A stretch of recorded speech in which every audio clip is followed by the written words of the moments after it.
idea of where they are on the track. And then, as you were saying earlier on, Bob, look at this bright sunshine at this part of the track. Shadows. I think it's impossible to really predict which way the weather's going to go because of those big, heavy storm clouds right there. Look at that over the top of the track. A lot of sunshine here, which, of course, in fact, will be very difficult for the drivers because the glare will be just astronomical. Supernova. That was Suchek going off there. We were looking at Mike Conway, who's this is hoping tongue for Trident. Oh, he's not just behind him, Marco Asmer.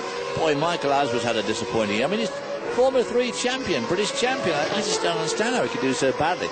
This is not going to work. Iconelli in the red car and Michael Herc. Michael Herc for Dave Price Racing is not one of the world greats, I don't think. Well, everybody's dream either comes true or ends somewhere, and Herc maybe suffering the latter. Whoa, off the Ascari chicane. See Formula One cars floundering around there all weekend. Romain Grosjean in Roland Rodriguez's slipstream. Roland Rodriguez, as we said, had his best qualifying of the year, 8th, using it around about 17th. Giorgio Pantano with over 3 seconds now on second place runner Luca Di Grassi and Maldonado and Buemi.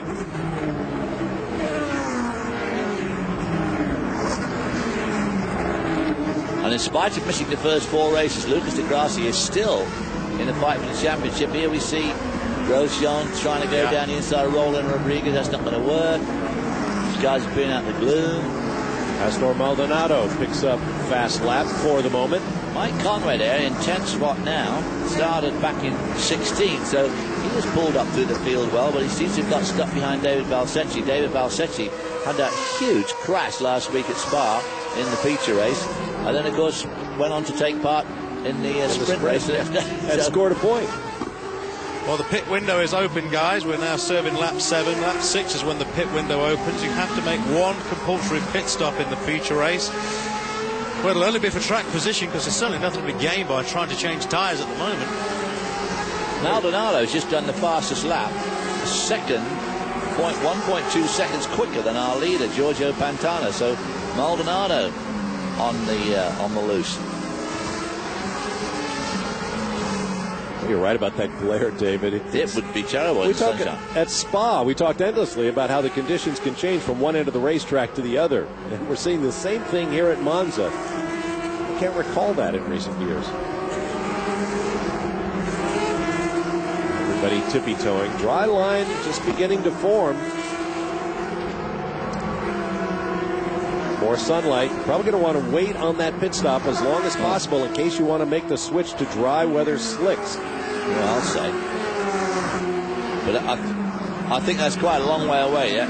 Dry weather slicks. I would say so. But the treaded tires throw a lot of water in the air, so the process doesn't take too long as it doesn't rain again. Luca Di Grassi now logs in fast lap, a 50.6.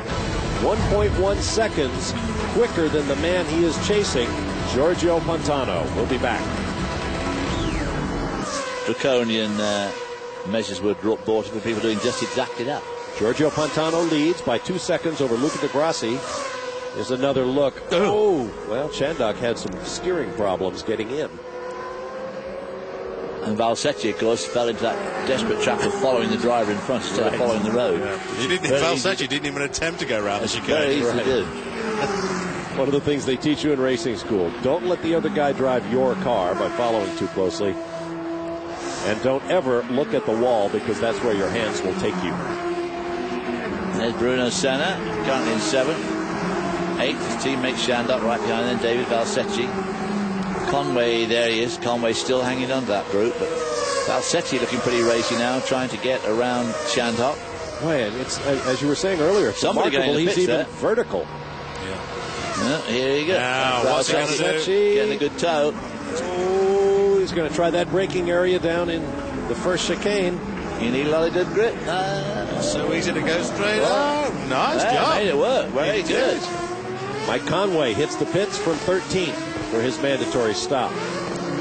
Marco Asmer and Sakan Yamamoto have both pitted. Vitaly Petrov, Andy Zuber, and Javier Villa are all out of the race after Villa collided with. Boy, that's a long stop. They're slick on that paint, too. Very slick. Let's look at Balsecchi's pass.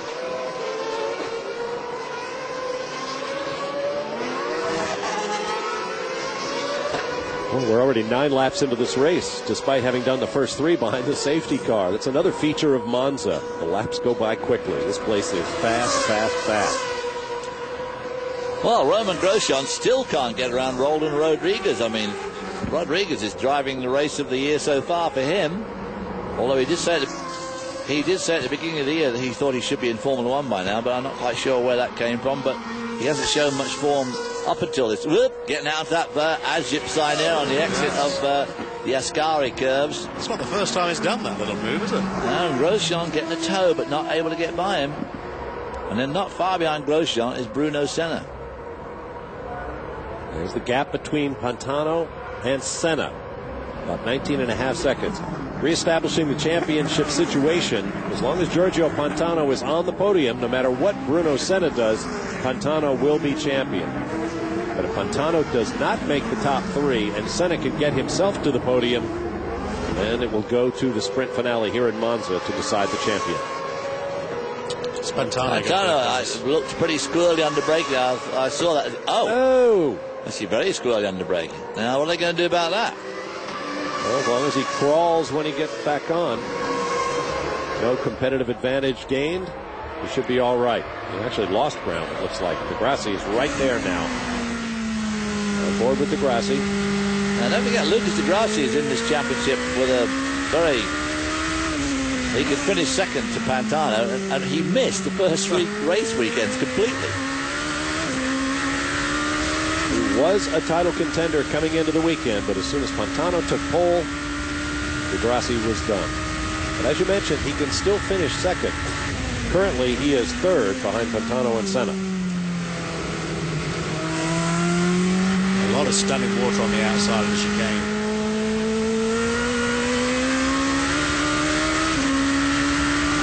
Not much wheel spin. Not as much as you think.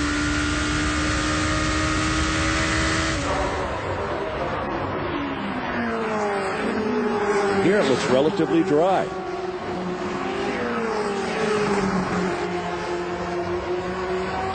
It does. I mean, it's still pretty damp because don't forget when Formula One cars go onto slicks, they do have those grooves in. When these guys go onto slicks, they are real slicks, and slicks in this condition would be just hopeless. Even down here where it's just damp, they wouldn't be very good at all. But in some parts they'd be hopeless. Pastor Maldonado picks up fast lap for the moment. The 150.5. Yeah, he's the only guy currently running in the 50s. Everybody else in the 51s. There's Roman Grosjean going down the inside of Roldan Rodriguez. He's got him. Well, in these conditions, those moves have to take place at such a slow speed. It's kind of like the dance of the hippopotami.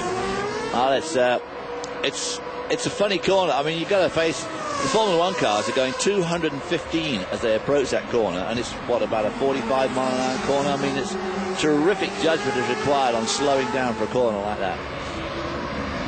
Look at Lucas Degrassi now on Giorgio Pantano. I mean, he is right up his chuff. Pantano is so good here on his home racetrack. He's going to take some passing, although he knows he doesn't need to win this race. However, that would be very difficult to explain to him. No, you don't need to win this. Well, he must also be mindful of the fact that he's racing in front of the Formula One team bosses, and he didn't exactly cover himself with glory in Belgium last week by hitting everything but the safety car and being thrown out of the event. Your dance of the hippopotami. From Fantasia, remember? Yeah, Fantasia. I was going to ask you, was it from Fantasia? Yeah. Well, of course, you know, Giorgio Pantano with the best will in the world. I don't want to insult him. I'm not making any comments of a national, but he has done 75 of these races. And he's 29 years old. I mean, I don't... He still can't get that breaking point. I don't think this is going to lead to greater things for Giorgio Pantano. Well, he said he's been waiting a long, long while.